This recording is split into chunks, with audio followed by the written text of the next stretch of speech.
BBC Breakfast viewers insisted they couldn't bear to watch as the programme was halted for a piece of devastating breaking news in a huge blow to Chancellor Rachel Reeves.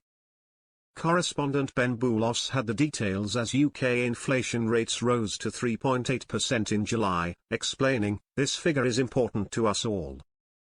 It gives us a sense of how quickly prices are rising and how far our money goes when we spend it doing and buying things." He added, "Now inflation in the UK has risen faster than expected to 3.8% according to the Office for National Statistics.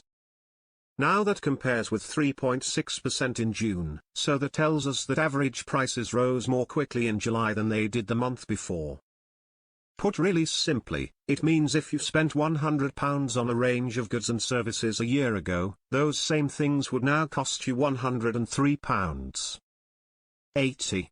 Ben went on to explain, "It is an average, so you will have noticed some things have jumped in price more sharply, most notably airfares and transport costs, as well as food and drink and restaurants and hotels." Now another factor that might have contributed to price rises generally is the increase in employers' national insurance contributions starting to peek through. Some businesses will have started to pass those on to customers through higher prices since that increase took effect back in April.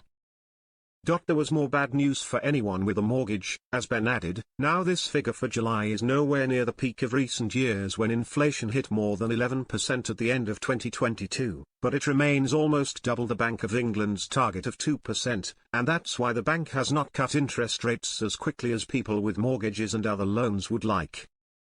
It did bring down the cost of borrowing slightly to 4%, but today's figure for inflation in July will influence the bank's next decision in mid-September, perhaps making a rate cut less likely.